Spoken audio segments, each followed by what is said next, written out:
রাসূলুল্লাহ সাল্লাল্লাহু আলাইহি ইসলামের বয়স যখন 40 বছর, তখন কি কি ঘটনা ঘটে সেইটা নিয়ে ইনশাল্লাহ আজকে আমরা আলোচনা করব।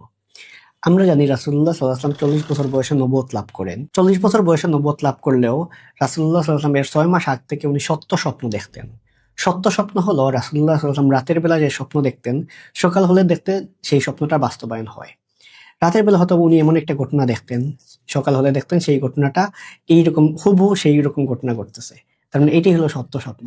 এবং এই স্বপ্নটা একবার দুইবার এরকম না, উনি অসংখ্যবার এই সবগুলো এরকম স্বপ্ন দেখেন যে রাতের বেলা উনি যে সিনারিওটা দেখতেন সকালবেলা দেখতেন সেটার বাস্তবায়ন।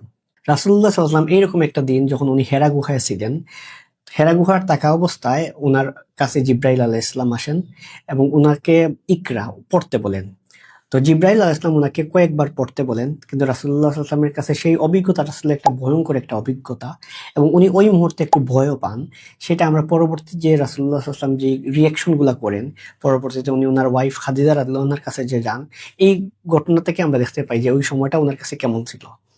তো হঠাৎ করে একজন ফেরেশতা এসে ওনাকে যখন পড়তে বলেন, তখন উনি একটু ভয় পেয়ে যান এবং ৩ বার বলার পর পরবর্তীতে রাসূলুল্লাহ সাল্লাল্লাহু আলাইহি ওয়াসাল্লামকে যখন পুরো আয়াতটা বলা হয় তখন উনি পড়েন।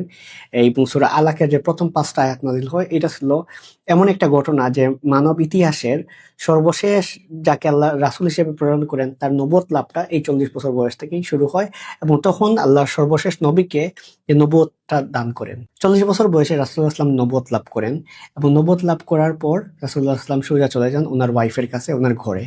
ঘরে যাওয়ার পর উনি একটা ওয়ার্ড বলেন, জাম্মিলুনি, অর্থাৎ আমাকে চাদর আবৃত্তি করো, আমাকে চাদর আবৃত্তি করো।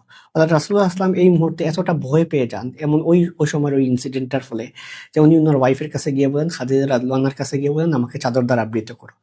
এবং এই সময়ে রাসূলুল্লাহ সাল্লাল্লাহু আলাইহি ওয়াসাল্লাম জীবনের আশঙ্কা করেন যে ওনার সাথে কি এমন একটা অভিজ্ঞতা হলো, সেই অভিজ্ঞতার সাথে উনি ইউজড টু না এবং জীবনের প্রথম এমন একটা অভিজ্ঞতা।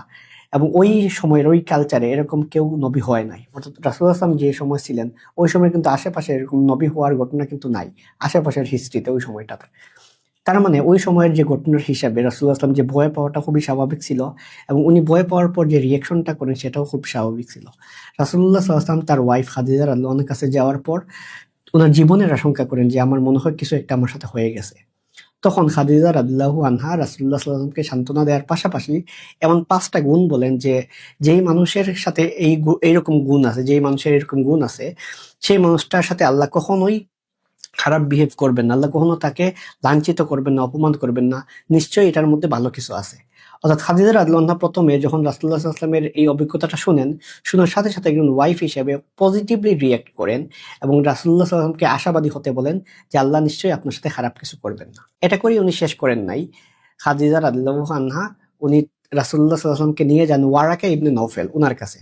ওয়ারাকা ইবনে নওফেল ছিলেন খাদিজা রাদিয়াল্লাহু আনহার কাজিন এবং উনি ছিলেন ওই সময়ের একজন বাইবেল বা ওই সময়ের যে আহলে কিতাব যে গ্রন্থগুলো আছে সেগুলার এক্সপার্ট। তো ওয়ারাকা ইবনে নওফেল উনার কাছে নিয়ে যাওয়ার পর ওয়ারাকা ইবনে নওফেল যেহেতু উনি ছিলেন এক্সপার্ট এইসব ব্যাপারগুলো উনি বুঝতেন।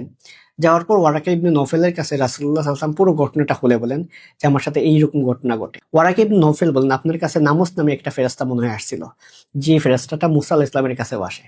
দ্যাট মিনস ওয়ারাকা ইবনে নওফেল জানতেন যে এই ঘটনাগুলা এমন যদি আসলে এরকম হয়ে থাকে রাসূলুল্লাহ সাল্লাল্লাহু আলাইহি ওয়াসাল্লামের কাছে শোনার পর, তাহলে আপনার কাছে নিশ্চয়ই একজন ফেরেশতা আসেন, যে ফেরেশতা মুসা আলাইহিস সালামের কাছে আসেন। অর্থাৎ ওয়ারাকা ইবনে নওফেল রাসূলুল্লাহ সাল্লাল্লাহু আলাইহি ওয়াসাল্লামকে নবী হিসেবে স্বীকৃতি দেন, যে বলেন যে এটা আসলে এরকমই। পরবর্তীতে ওয়ারাকা ইবনে নওফেল উনি রাসূলুল্লাহ সাল্লাল্লাহু আলাইহি ওয়াসাল্লামকে বলেন যে আমি আশঙ্কা করি আপনার সাথে কিন্তু আপনার জাতির যে গোষ্ঠী, আপনার যে জনগণ তারা খারাপ বিহেভ করবে। তখন রাসূলুল্লাহ সাল্লাল্লাহু আলাইহি ওয়াসাল্লাম বেশ অবাক হন যে আমার সাথে তারা কেন খারাপ বিহেভ করবে, সবাই তো আমাকে আলামিন বলে ডাকে। তখন ওয়ারাকা ইবনে নওফেল বলেন যারা এইরকম দিনের কাজ করে, যারা এরকম দাওয়াত দেয় তাদের সাথে সবসময় এইরকম করাই হয়। আর আমি আশা করি যদি আপনি বেঁচে থাকি তখন আমি আপনাকে হেল্প করব। এই ঘটনা থেকে দেখতে পাই যে ওয়ারাকা ইবনে নওফেলের এই উক্তিটার মাধ্যমে প্রমাণ করে উনি আল্লাহ রাসূল সাল্লাল্লাহু আলাইহি ওয়াসাল্লামের রিসালাত, ওনাকে নবী হিসেবে স্বীকৃতি দেন এবং এর আগ থেকেই তো উনি তাওহীদবাদী ছিলেন, উনি আল্লাহকে এক হিসেবে স্বীকার করতেন। আমরা যে ওয়ারাকা ইবনে নওফেলের যে স্টোরিটা দেখলাম এখান থেকে দেখি খাদিজা রাদিয়াল্লাহু আনহার তত্ত্বাবধানে ওনার হেল্পের মাধ্যমেই উনি ওয়ারাকা ইবনে নওফেল তার কাছে যান এবং যাওয়ার পর থেকে রাসূলুল্লাহ সাল্লাল্লাহু আলাইহি ওয়াসাল্লাম যে ওনার মধ্যে একটা কনফিডেন্স আছে এবং এটাও যে আমরা দেখি যে ওয়ারাকা ইবনে নওফেলের এই স্টোরিটা এটার একটা প্রমাণ। তার মানে আল্লাহ রাসূল সাল্লাল্লাহু আলাইহি ওয়াসাল্লাম নবুয়ত লাভ করার পর প্রথমে ওনাকে স্বীকৃতি দেন খাদিজা রাদিয়াল্লাহু আনহা, তারপর হলো গেলেন ওয়ারাকা ইবনে নওফেল। তো এখান থেকে কিন্তু একটা ক্লাসিফিকেশন করা হয় যে রাসূলুল্লাহ সাল্লাল্লাহু আলাইহি ওয়াসাল্লামের স্বীকৃতি দেন কারা কারা ইসলাম গ্রহণ করেন। তো সেই ক্ষেত্রে যে জিনিসটা হিস্ট্রিটা বলা হয়, সর্বপ্রথম ইসলাম গ্রহণ করেন ওনার ওয়াইফ খাদিজা রাদিয়াল্লাহু আনহা। ছেলেদের মধ্যে, পুরুষদের মধ্যে ইসলাম গ্রহণ করেন আবু বকর রাদিয়াল্লাহু আনহু। বাচ্চাদের মধ্যে, শিশু কিশোরদের মধ্যে সর্বপ্রথম ইসলাম গ্রহণ করেন আলী রাদিয়াল্লাহু আনহু। এবং ফ্রিড স্লেভ অর্থাৎ মুক্ত দাস, তাদের মধ্যে ইসলাম গ্রহণ করেন যায়েদ ইবনে হারিসা রাদিয়াল্লাহু আনহু। এবং আমরা রাসূলুল্লাহ সাল্লাল্লাহু আলাইহি ওয়াসাল্লামের আরেকটা হাদিস থেকে বুঝতে পারি যে ওয়ারাকা ইবনে নফেল উনিও কিন্তু ইসলাম গ্রহণ করেন এবং উনাকে রাসূলুল্লাহ সাল্লাল্লাহু আলাইহি ওয়াসাল্লাম বলেন উনি এখন জান্নাতে আছেন।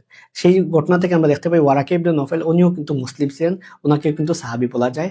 এই সময় রাসূলুল্লাহ সাল্লাল্লাহু আলাইহি ওয়াসাল্লামের উপর কয়েকটা সূরা নাযিল হয়, তার 40 বছর বয়সে অনেকগুলো সূরা নাযিল হয়। তার মধ্যে যদি আমরা বলি সূরা আলাক, এই সূরাটা নাযিল হয়, সূরা মুদ্দাসির, এই আসলে ইসলামের প্রথম দিকের কয়েকটা সূরা।